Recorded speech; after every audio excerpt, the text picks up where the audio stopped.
Depoimento de Rafael Ribeiro, entrevistado por Rosana Miziara, Iguape, 26 de fevereiro de 2011.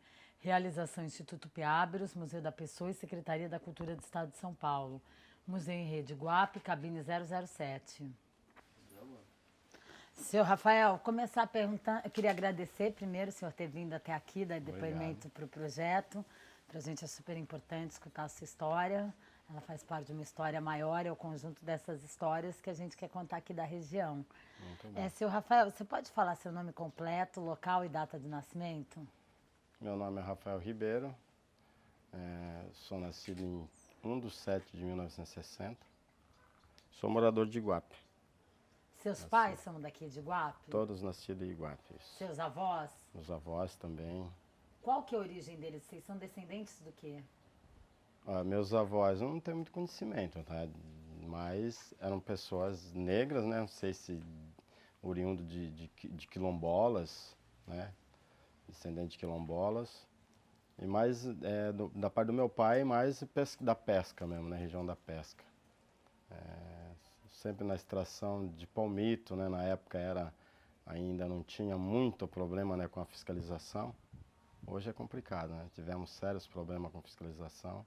Mas mais do tempo dedicado à pesca, uma parte da vida dele dedicada à pesca mesmo. Quando você nasceu, onde que era a sua casa, a casa dos seus pais? No Jipuvura, antiga colônia Katsura. Inclusive também história, né, dos imigrantes japoneses.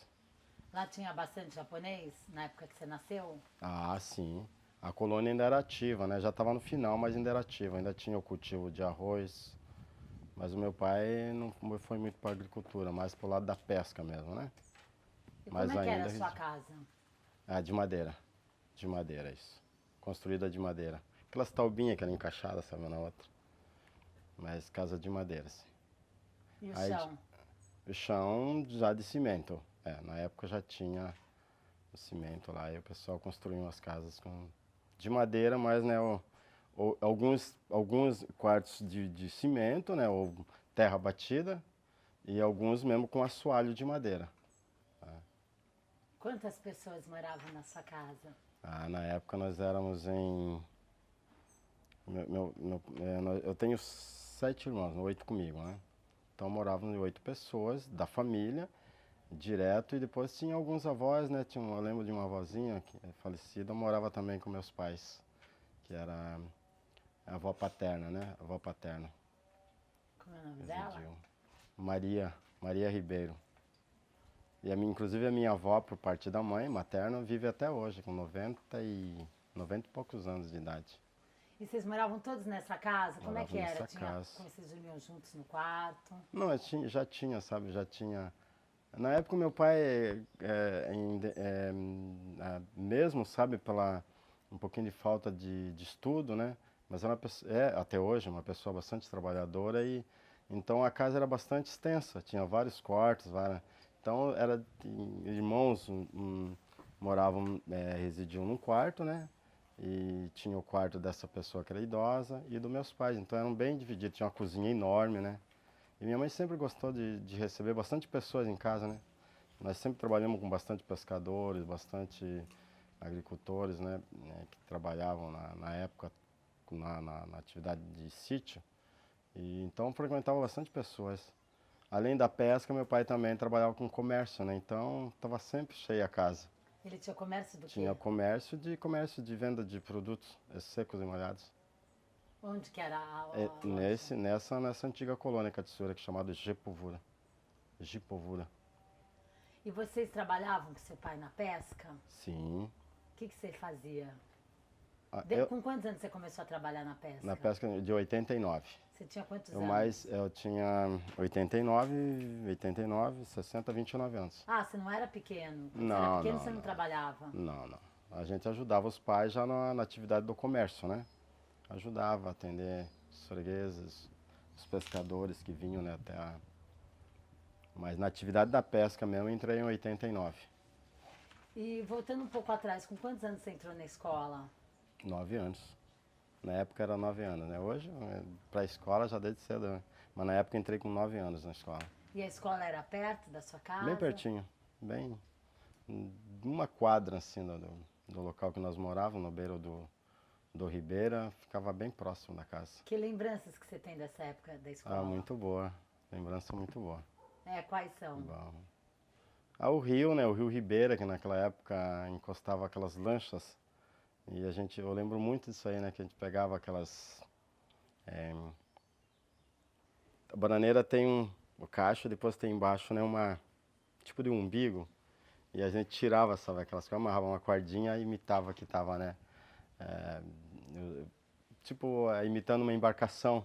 E o que não me sai da minha memória é isso daí.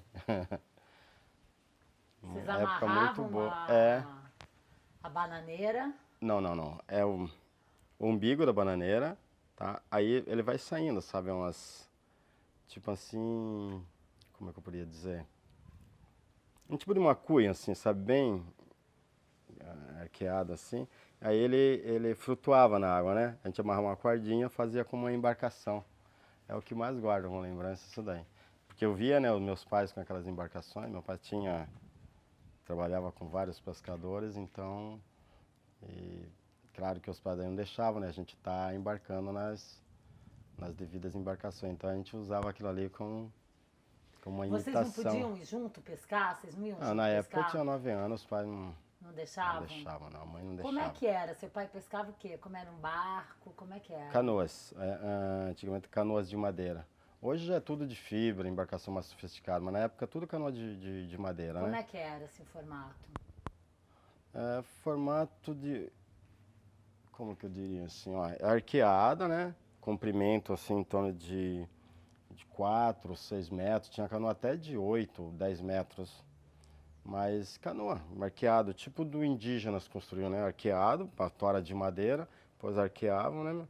E fazia ela inteiriça. E quando ia apodrecendo alguns locais, né, eles iam colocando o remendo.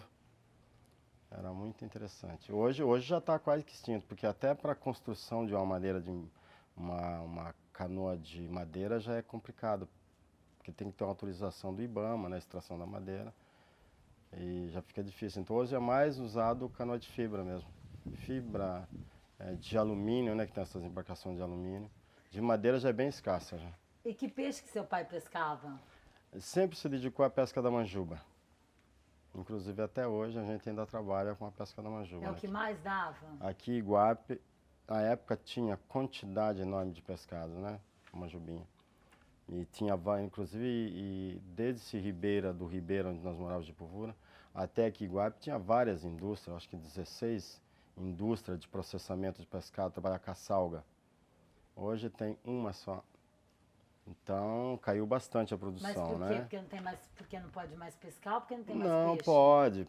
pode pescar. Ela é liberada, inclusive tem o defeso, né, que é no período de um mês, de dezembro a janeiro. É a produção mesmo, né? Acho que a maior parte dos pescados já estão mesmo com produção, com escassez mesmo. Então, Mas porque os peixes saíram da região?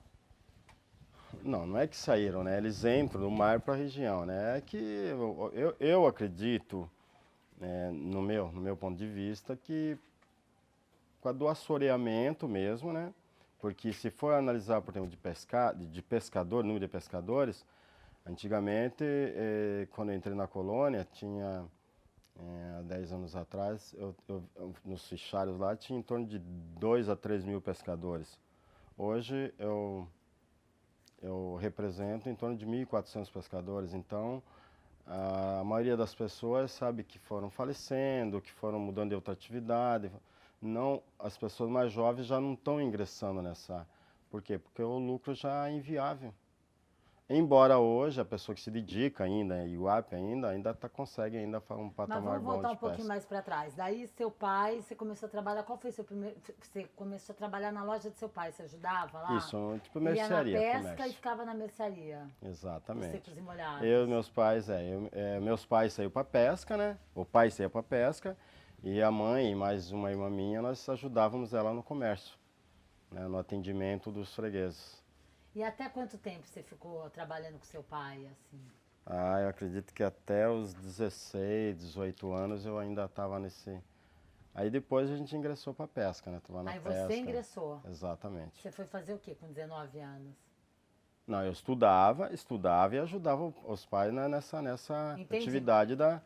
Na verdade, eu nunca atuei assim diretamente na pesca, de depender só da pesca, Mas mas você era falou meu que pai, até os né? 18 anos você ficou trabalhando com seu pai, depois você foi Isso, no trabalhar com outra comércio. coisa. Além do estudo, né? O estudo, minha depois mãe disso- nunca deixava, né, de Entendi, a gente você estar estudou até estudando. que ano? Eu fiz o segundo grau, até o segundo grau completo. Estudei em 11, 12 anos de estudo. Ingressei na faculdade, mas não prossegui. É? Que faculdade do quê? Eu fiz, na época, administração de empresas. Chamava-se contabilidade básica, né? Hoje é administração de empresa. E por que você não continuou? Ah. Tenho que relatar isso aqui? Mas se você quiser. Mulher. Por quê? Você casou? Não, eu casei com 26 anos, então eu tinha na época, no ano de 86, 82. Descuidei mesmo, foi descuido. Até hoje eu me arrependo de não ter terminado a faculdade. Porque meus pais na época tinham condições e me dariam esse apoio, né? Descuidei mesmo. Mas então, só voltando, eu não entendi. Você disse que você trabalhou com seu pai até 16, 17 anos. No comércio. No comércio, Aí eu saí e para depois? estudar, aí parei, retornei, aí que eu entrei na atividade da pesca. Como que você entrou? Como foi sua entrada? Não, através do incentivo dos pais mesmo, né? Através do incentivo Mas dos você foi pais, pescar, acompanhando o que isso, você foi acompanhando fazer? ele. Aí você foi pescar? E pescar, e ao mesmo tempo, porque meu pai, na verdade, ele era pescador, mas ele tinha mais pessoas em volta, né? Vamos falar assim, tipo de um armador de pesca, tá? Então, nós O que é um armador de pesca? armador de pesca é quando a pessoa tem mais embarcações, né? Eu tenho a minha embarcação, por exemplo, eu e meu pai tenho a nossa embarcação, só que nós temos condições, aí nós compramos mais embarcações e contratamos mais pessoas para estar trabalhando conosco, entendeu? Aí a gente lucra em cima daquelas pessoas que trabalham para a gente. Só que a gente dá toda a assistência, dá o material e a pessoa vai em busca do produto, né, da pesca, e a gente repassa tendo um lucro em cima daqueles materiais que a gente no caso adquiriu, né? Porque na época, nem todos os pescadores, e até hoje, nem todos os pescadores têm condições de estar comprando suas embarcações, né? Uns por falta de condições, outros por descuido mesmo, né? Não tem um E planejamento. você saía, depois quando você entrou nisso, você ficava só nessa negociação ou você ia mesmo Não, pra eu ia pescar? junto na pesca também. O que é? Como foi a primeira vez que você entrou no barco para pescar, você lembra? Ah, não lembro. Porque meu pai sempre trabalharam na atividade da pesca, deve ser muito novo, mas não lembro não. Eu lembro já depois, no 89, né? Que aí eu tive que pescar, por esse motivo de eu descuidar um pouco do estudo, né? E na pesca existe o alto e baixo, né? Uma safra dá boa, outra safra não dá. E aí eu tive que que encarar mesmo como profissional, né? Aí tive que me dedicar à pesca mesmo, pesca da manjuba, né? Aí fui com o intuito mesmo de ganhar dinheiro e também adquirir mais materiais para repassar para as demais, né? Pessoas interessadas. E aí você começou pescando e também fez igual ao seu pai? Isso. Inclusive eu faço isso até hoje. Mesmo sendo representante dos pescadores, eu continuo fazendo essa atividade. Tem alguma história que tenha acontecido assim durante a pesca, enquanto você estava pescando, algum caos, ou alguma história de pescador? Não, mas assim que eu enfrentei foi as intempéries mesmo, né? De ventania, de chuva forte, né? Você E lembra a de um gente não dia, poder, assim? exatamente, a gente não poder ter voltado no mesmo dia, né? Nós tínhamos, meu pai tinha uma embarcação chama de bateira, né? Embarcação grande, e onde cabiam ali 15 pescadores nela, né? Ali já tinha um fogão, tinha panelas, e a gente foi atravessar o mar aqui do Icapara, né? E ela ficou, a pessoa que estava com nós não tinha muito conhecimento, né? Da profundidade da entrada da boca do mar e acabou encalhando, tá? Aí nós pernoitamos lá, sabe, batendo água, e a gente ficou com medo, sabe, que a embarcação viesse, né, a sofrer danos, né? Mas graças a Deus não teve nenhum problema. No dia seguinte, isso era de mar, no dia seguinte a gente conseguiu, o maré encheu, a gente conseguiu sair, todo mundo beleza, assim, mas a gente passou um bom medo, né, na época. Não tinha muito ainda aquela experiência, né, mas coisas assim Isso aí, peixe, pescar. assim, qual foi o maior peixe que você pescou? Ah, não tem essa história de pegar peixes grandes, não. Não. Na verdade, Mas a manjubinha é pequena, né? Em quantidade, sim, né? A gente se dá um lance lá, tira 1 tonelada, 2 toneladas. Mas de pegar peixe enorme assim, eu não tive ainda essa. Mas conhece a história de alguém? Ah, sim, conheço. Conta Se uma é história de real, alguém. é real, não sei, né? Qual que é? Conta uma. No momento, peixe grande não tem, não. De pescadores nossos mesmo, não. Pescadores nossos é mais na atividade da manjuba mesmo, né? Então não temos assim E como é aquela. que vivem esses pescadores, assim? Qual que é, culturalmente, como é que eles vivem? Tem alguma tradição? São ligados a quê? A tradição deles é viver da pesca mesmo, né? Para subsistência. é, Cultura, no caso, cultura. Cultura, eles gostam muito de moda de viola, né? E, inclusive, todo ano, mês de janeiro, tem a comemoração de Reada, Dia de Reis, né? Então, eles juntam vários pescadores e pessoas da comunidade e fazem aquela comemoração aos Reis Magos, né? Então, eles se reúnem, um pescador vai numa casa, em outra, e fazem uma comemoração lá com comes e bebes. Mas na cultura Chama também, reiada? e chama Reada, E veste alguma roupa? Veste Como que é? roupas brancas, já a caráter mesmo, né, coloridas. Branca e colorida? Como é que é? Não entendi. Não, roupas brancas e também coloridas, né? Então, mas não tem caracterizado lá, né? Tem o rei que usa lá umas roupas assim, é, verde, misturado, várias cores bem fortes mesmo, verde, azul. E tem uns lá que é chamado o rei, né? Que usa um bonezinho lá, para caracterizar que é o rei, né? Dessa reada, né? Mas eu não tenho conhecimento E profundo como é que é assim, né? escolhido o rei, você sabe? Por que que um é rei? Acho que no meu entendimento é que aquela pessoa, sabe, de mais conhecimento, mais idoso, que tem mais interatividade com o pessoal, que é escolhido. Eu não sei bem como é feita essa escolha, né? E que ano que você entrou para a associação? Em 2000.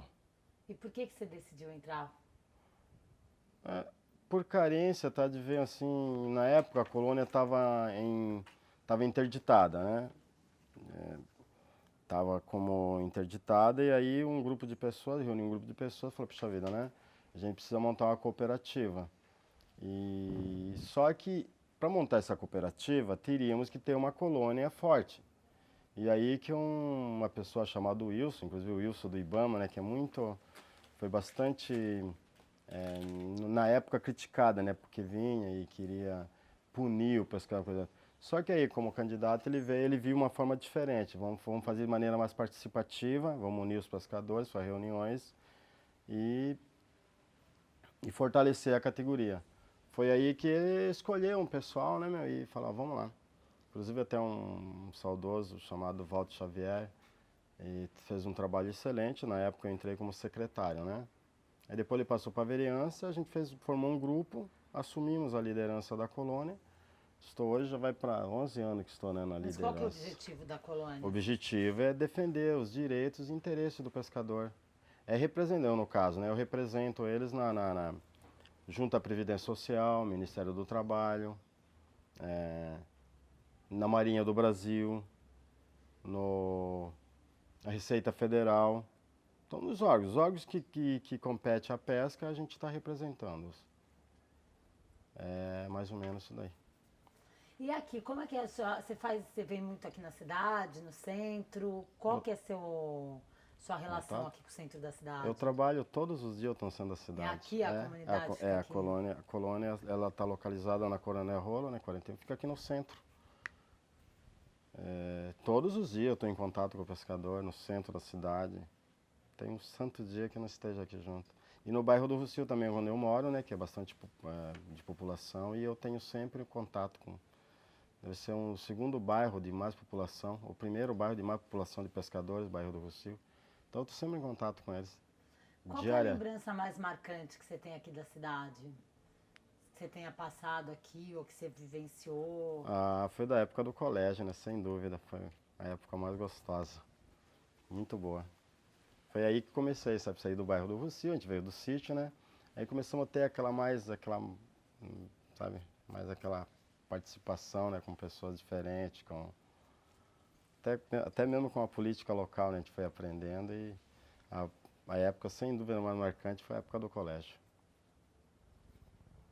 Mas a política local, você começou a ter contato naquela época? Não, né, não, a partir da colônia, né? Na época do estudo, a gente já começava a ter contato com as pessoas de mais importância da cidade, a gente já tinha um certo contato, né?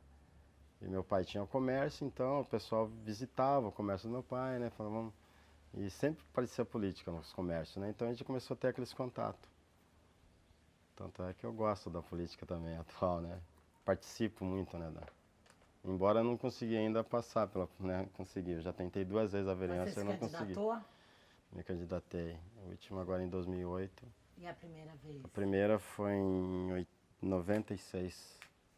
Aí depois eu me retirei um tempo daqui, né, da cidade. De Jundiaí. Inclusive minhas filhas todas moram em Jundiaí ainda. Aí eu retornei com essa intenção, né, de viabilizar a categoria da pesca. E aí na última eleição agora até que fui bem sucedido, né? Mas ainda faltou alguns votos ainda para ser eleito.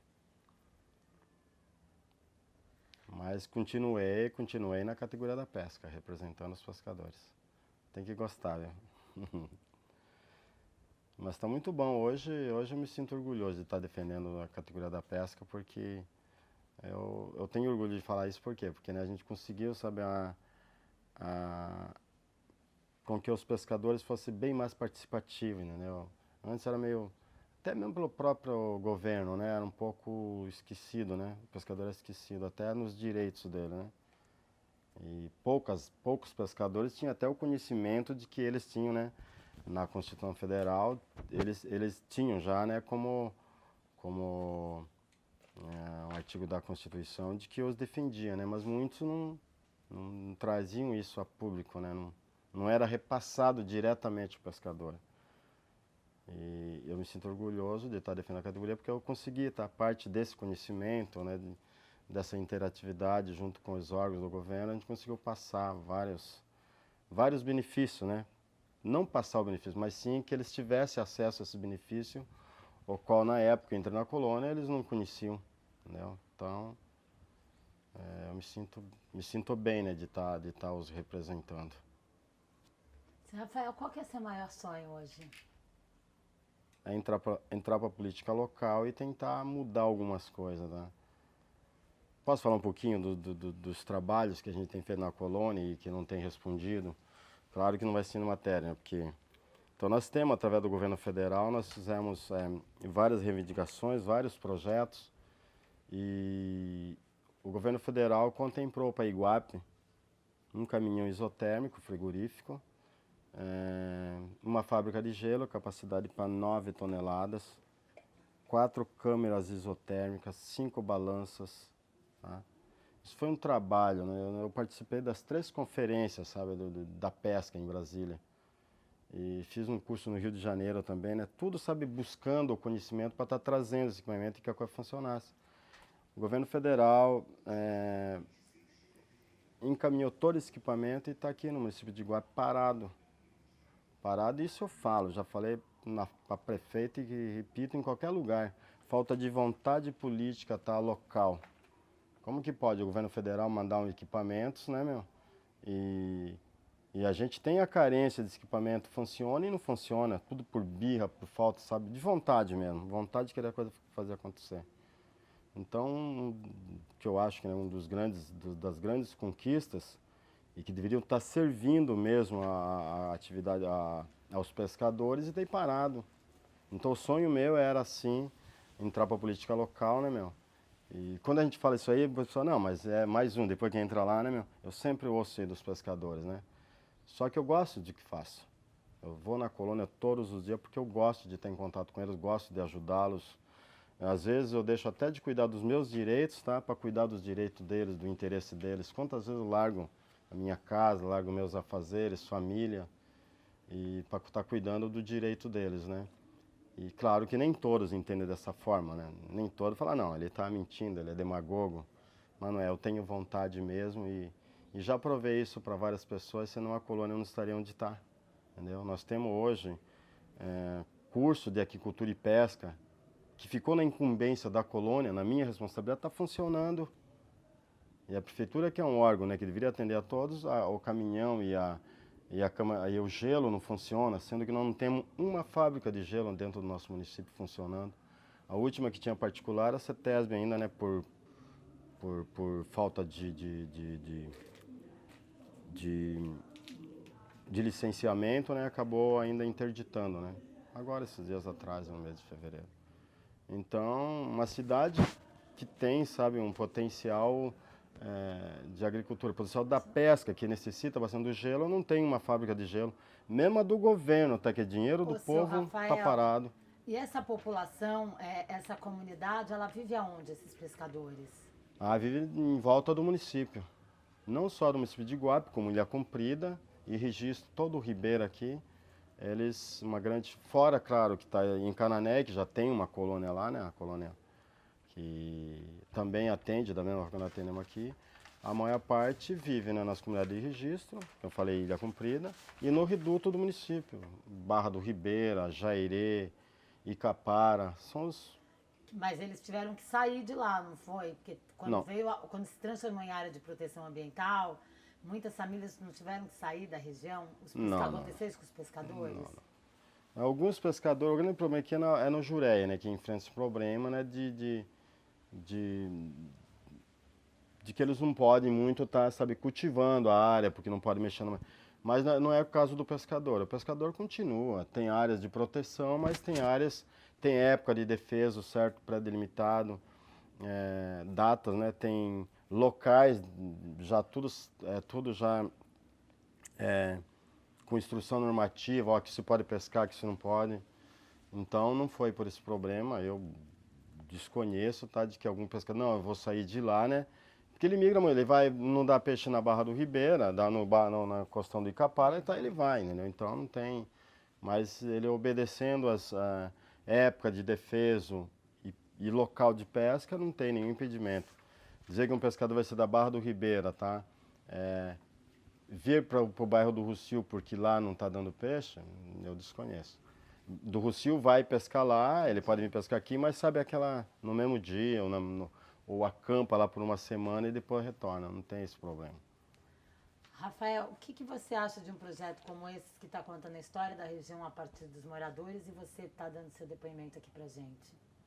Eu acho interessante, porque está levando, né, parte da história nossa ao conhecimento de mais pessoas, né, no meu entendimento. Às vezes a coisa fica muito fechada, né, e se faz um enorme trabalho, se você não divulga, fica assim meio que monótono, né? Então tem que divulgar, eu acho super interessante até pela divulgação, né. Muito bom. Muito obrigada, senhor Rafael. Eu que agradeço, de coração. Agradecido. Obrigada.